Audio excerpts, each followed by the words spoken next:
வேதம் கேட்போம். 4ஆம் சங்கீதம். மஸ்கீல் என்னும் ஆசாபின் போதக சங்கீதம். தேவனே, நீர் எங்களை என்றென்றைக்கும் ஏன் தள்ளிவிடுகிறீர்? உமது மேய்ச்சலின் ஆடுகள் மேல் உமது கோபம் ஏன் புகைக்கிறது? நீர் பூர்வ காலத்தில் சம்பாதித்த உமது சபையையும் நீர் மீட்டுக்கொண்ட உமது சுதந்திரமான கோத்திரத்தையும் நீர் வாசமாயிருந்த சீயோன் பர்வதத்தையும் நினைத்தருளும். நெடுங்காலமாக பாழாய் கிடக்கிற ஸ்தலங்களில் உம்முடைய பாதங்களை எழுந்தருள பண்ணும். பரிசுத்த ஸ்தலத்திலே சத்து அனைத்தையும் கெடுத்து போட்டான். உம்முடைய சத்துருக்கள் உம்முடைய ஆலயத்துக்குள்ளே கெர்ச்சித்து தங்கள் கொடிகளை அடையாளமாக நாட்டுகிறார்கள்.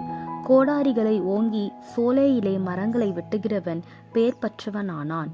இப்பொழுதோ அவர்கள் அதன் சித்திர வேலைகள் முழுவதையும் வாட்சிகளாலும் சம்மட்டிகளாலும் தகர்த்து போடுகிறார்கள்.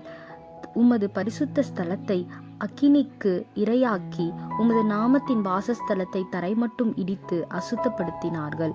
அவர்கள் ஏகமாய் நித்துளியாக்குவோம் என்று தங்கள் இருதயத்தில் சொல்லி தேசத்தில் உள்ள ஆலயங்களிலெல்லாம் சுட்டெரித்து போட்டார்கள்.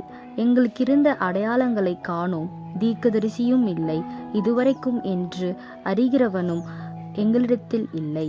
தேவனே, இதுவரைக்கும் சத்ரு நிந்திப்பான், பகைவன் உமது நாமத்தை எப்பொழுது தூஷிப்பான்? உமது வலது கரத்தை ஏன் முடக்கிக் கொள்ளுகிறீர்? அதை உமது மடியிலிருந்து எடுத்து ஓங்கி நிர்மூலமாக்கும். பூமியின் நடுவில் இரட்சிப்புகளை செய்து வருகிற தேவன் பூர்வ காலம் முதல் என்னுடைய ராஜா.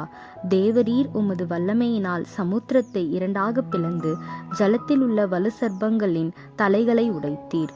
தேவரீர் முதலைகளின் தலைகளை நறுக்கி போட்டு அதை வனாந்திரத்து ஜனங்களுக்கு உணவாக கொடுத்தீர்.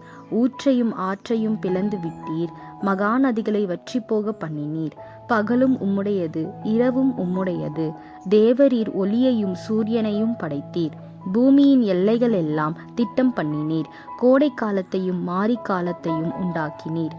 கர்த்தாவே, சத்ரு உம்மை நிந்தித்ததையும் மதியின ஜனங்கள் உமது நாமத்தை தூஷித்ததையும் நினைத்து கொள்ளும். உமது காட்டுப்புறாவின் ஆத்துமாவை துஷ்டருடைய கூட்டத்திற்கு ஒப்புக்கொடாதேயும். உமது ஏழைகளின் கூட்டத்தை என்றைக்கும் மறவாதேயும். உம்முடைய உடன்படிக்கையை நினைத்தருளும். பூமியின் இருளான இடங்கள் கொடுமையுள்ள குடியிருப்புகளால் நிறைந்திருக்கிறதே. துன்பப்பட்டவன் வெட்கத்தோடே திரும்ப விடாதிரும். சிறுமையையும் எளிமையானவன் உமது நாமத்தை துதிக்கும்படி செய்யும். தேவனே, எழுந்தருளும். உமக்காக நீரே வழக்காடும். மதியினாலே நாடோறும் உமக்கு வரும் நிந்தையை நினைத்து கொள்ளும். உம்முடைய சத்துருக்களின் ஆரவாரத்தை மறவாதேயும். உமக்கு விரோதமாய் எழும்புகிறவர்களின் அமளி எப்பொழுதும் அதிகரிக்கிறது.